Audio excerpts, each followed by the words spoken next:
This is a true-life story of Kyrian Ofor, who helped a stranger and saved his son from dying. Listen to this story in his own words. Before he narrates the story, let me know where you are watching from in the comments section. Now, listen to him. I wasn't supposed to stop, but I did. There was chaos just ahead of the supermarket gate somewhere in Surulere. A black Toyota Corolla was surrounded by 3 LASTMA officials. The driver, mid-40s, shirt soaked in sweat, kept pacing between them. And something in his voice stopped me. "Please, please, just look inside the car. He is not even moving anymore. That's my son. He is sick. He is very sick. We were going to the hospital. I only stepped in to grab his medication. I was gone for just 5 minutes." One of the officials shook his head like he'd heard it 1,000 times. "You people always have stories. Why park where you're not supposed to? You want us to lose our job?" Another officer barked. "Oga, if you don't bring 70,000 naira now, this car is going to the yard. And from there, you'll need close to 400,000 naira to bail it." The man reached out, not to touch them, just to plead. They stepped back like he carried something contagious. "I swear I'm not lying. Please, he has severe asthma. I forgot the nebulizer at home. I was rushing to the hospital, Faithview, just 10 minutes from here. Look at him. You have a child, right? Please have sympathy." That was when I looked.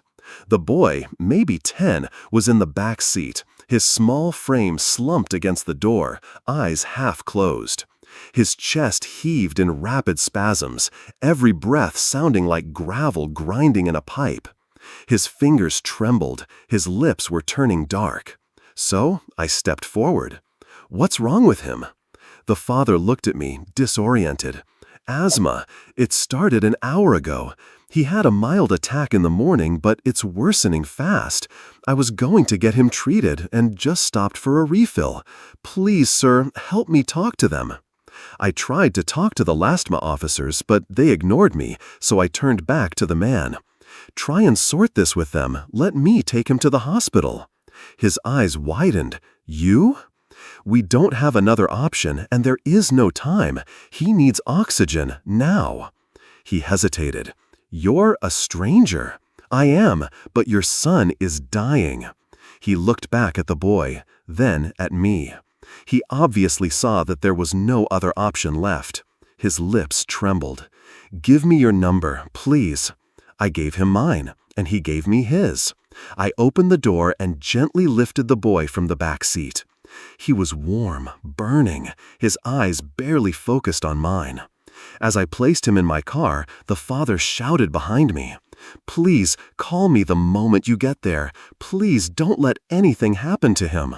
I nodded once, then I got into the car and quickly drove off.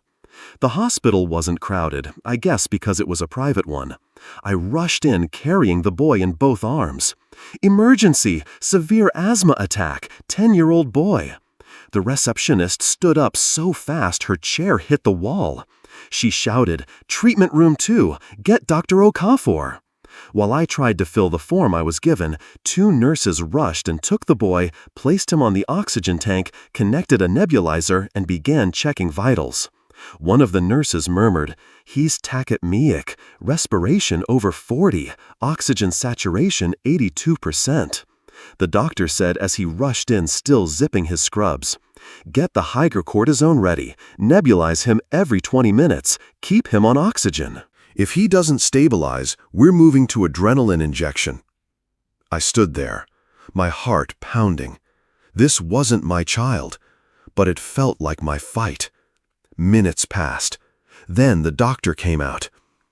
"He is stable," he said, wiping his forehead. "That was close. He'll be okay, but he needs to stay a few hours for monitoring." I thanked him so much. The bill came. 89,000 naira. I paid with my debit card. I stepped outside and called the boy's father. He picked on the first ring.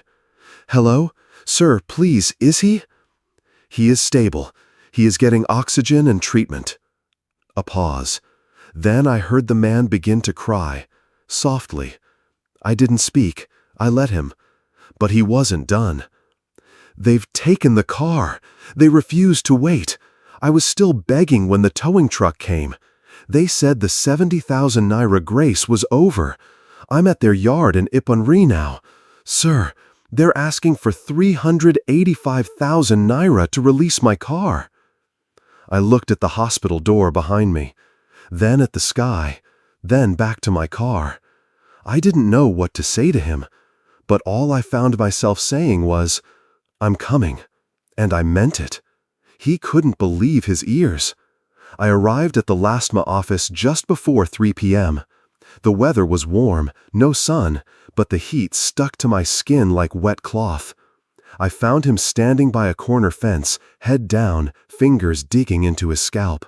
He was tired and confused, so I said to him gently, "Sir?" He looked up like someone coming out of a bad dream. His eyes were red, his face streaked with dry sweat and tears. He approached me nervously. His voice was hoarse. "My car, they have impounded it. Said I'll pay 385,000 naira. They even threatened to keep increasing the fine by day. That car is my only source of income. That's my office from where I make money to take care of my son and my wife. God, please help me." I told him, "Stay calm. Nothing will happen to your car. You'll get it back, I believe." He nodded slowly. "They have been laughing at me. One said, 'Your son is sick? Now why you go break law? You think say we be Red Cross?'" I felt something cold stir in my chest. Not rage, just sadness. I said to him, "Please, come with me." We walked into the building. Inside, it smelled of engine oil, sweat, and indifference. I approached the counter. "Good afternoon. I'd like to speak with your superior officer.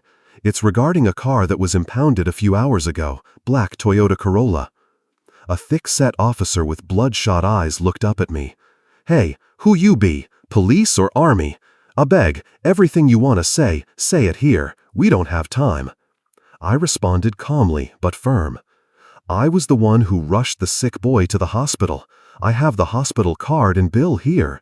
He was in the back seat of that vehicle. That child would have died today if I didn't act." He scoffed. "And so? Good for him. You mean say we no go do our job?" No one said that, but this man was in an emergency. All he asked was a few more minutes. Instead, you people want to extort him. Now you're billing him almost 400,000 naira. This isn't traffic enforcement, it's cruelty. Another officer chimed in. "Oga, the car don't enter system. Not only Oga inside go override and no day see everybody." "Then let him see me. As governor of Lagos State or as who?" Silence. I stood my ground. "Get your superior. I'll wait." The minutes crawled. The father stood beside me like a child awaiting judgment. Fortunately, a senior officer emerged. Bald, tall, stern. I saw his name tag. He sized me up before he said, "What's the problem?" I stepped forward and told the story.